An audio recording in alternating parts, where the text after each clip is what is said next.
क्यों है खाटू श्याम जी के मंदिर में इतनी शक्ति? क्या है इसके पीछे छुपा हुआ रहस्य? आज मैं आपको एक ऐसी कहानी सुनाने जा रहा हूं जो सिर्फ कहानी नहीं है, ये एक दिव्य सत्य है। ये एक ऐसे भगवान की कहानी है जो कलयुग में हारे हुओं का सहारा बना, जिसका नाम सुनते ही रोंगटे खड़े हो जाते हैं, जिसके दर्शन मात्र से जीवन बदल जाता है। राजस्थान की धरती पर सीकर जिले में खाटू नामक एक छोटे से गांव में एक ऐसा मंदिर है जहां रोज लाखों लोग अपनी मुराद लेकर आते हैं। कोई रोता हुआ आता है, कोई हारा हुआ आता है, कोई टूटा हुआ आता है, लेकिन जो भी सच्चे दिल से आता है वो खाली हाथ नहीं जाता। लेकिन क्यों है इस मंदिर में इतनी शक्ति? क्या है वो रहस्य जो इस स्थान को दुनिया के सबसे चमत्कारिक धामों में से एक बनाता है? आइए मैं आपको वो कहानी सुनाता हूं जो समय के पन्नों में दबी हुई है, वो कहानी जो आपकी आत्मा को छू जाएगी। नमस्कार प्यारे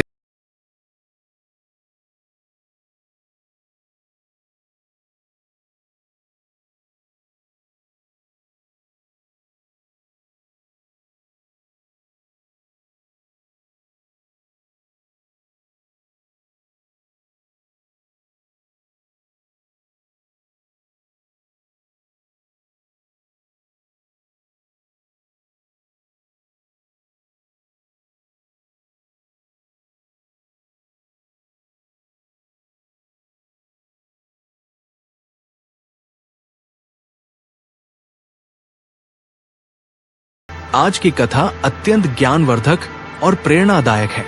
कथा शुरू करने से पहले आपसे एक विनम्र निवेदन है। शास्त्रों में कहा गया है कि अधूरी छोड़ी गई कथा दुख और पाप का कारण बनती है, इसलिए इसे अंत तक अवश्य सुने। और अगर आप अपनी माँ से सच्चा प्रेम करते हैं तो इस वीडियो को लाइक करें, हमारे चैनल को सब्सक्राइब करें और कमेंट में माँ लिखकर अपना समर्थन दें। तो आइए बिना किसी विलंब के आरंभ करते हैं आज की प्रेरणादायक कथा। युगों पूर्व जब धर्म और अधर्म के बीच युद्ध की तैयारी हो रही थी, उस समय पांडुपुत्र भीम के पुत्र घटोत्कच के घर में एक अद्भुत बालक ने जन्म लिया। उसकी माता का नाम था मोरवी, जो अहिलावती के नाम से भी प्रसिद्ध थी। जन्म के समय ही आकाश में दिव्य प्रकाश फैला था, देवताओं के मृदंग बजे थे। ये बालक था बर्बरीक, एक ऐसा योद्धा जिसकी वीरता और शक्ति की गाथा आज भी कही जाती है। बर्बरीक के जन्म के साथ ही प्रकृति में अनेक चमत्कार हुए थे। वृक्ष फल फूलों से लद गए, नदियां मधुर संगीत बजाने लगी और पशु पक्षी आनंद में नृत्य करने लगे। ये सब इस बात का प्रमाण था कि कोई दिव्य आत्मा धरती पर अवतरित हुई है। बचपन से ही बर्बरीक में अद्भुत शक्तियां थी।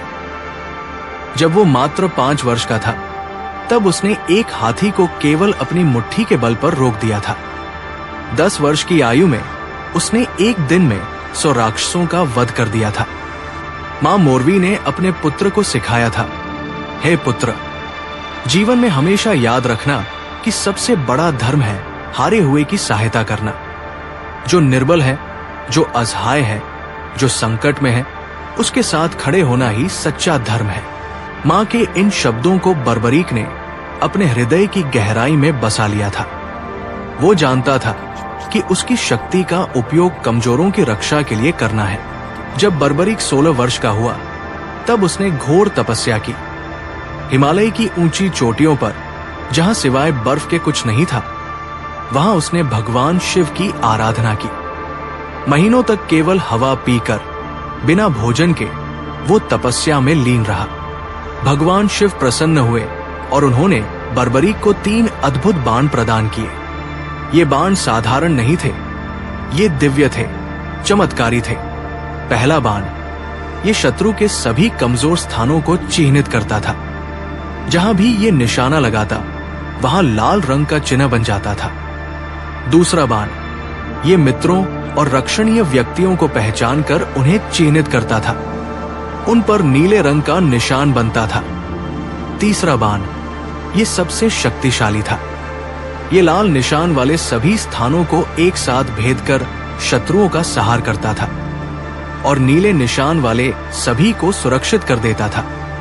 माता मोरवी ने, जो स्वयं एक नागकन्या थी, अपने पुत्र को एक दिव्य धनुष प्रदान किया। ये धनुष इतना शक्तिशाली था कि इसकी टंकार से ही शत्रु भयभीत हो जाते थे। इस धनुष का नाम था महाकाल दंड। इस धनुष की विशेषता ये थी कि ये कभी नहीं चूकता था। जो भी लक्ष्य बर्बरीक मन में सोचता, वो तुरंत उस तक पहुंच जाता था। चाहे शत्रु कहीं भी छुप जाए, चाहे वो किसी भी माया का सहारा ले, ये बाण उसे ढूंढकर मार गिराता था। जब महाभारत के युद्ध की घोषणा हुई, तब बर्बरी के हृदय में भी युद्ध में भाग लेने की इच्छा जगी। उसने सोचा, ये तो धर्म और अधर्म का युद्ध है, मुझे इसमें अवश्य भाग लेना चाहिए। लेकिन प्रश्न था, किस पक्ष में? बर्बरी के मन में कोई शंका नहीं थी। उसकी मां ने जो संस्कार दिए थे, उसके अनुसार उसे हमेशा हारने वाले का साथ देना था। वो अपने नीले घोड़े पर सवार होकर कुरुक्षेत्र की ओर चल पड़ा। रास्ते में जो भी उसे मिलता, वो पूछता, कुरुक्षेत्र में कौन जीत रहा है? सभी का एक ही उत्तर था, पांडव निर्बल है, कौरव शक्तिशाली है। ये सुनकर बर्बरी का निर्णय और भी पक्का हो गया। वो पांडवों का साथ देगा। कुरुक्षेत्र के पास पहुंचकर बर्बरीक ने एक वट वृक्ष के नीचे विश्राम किया।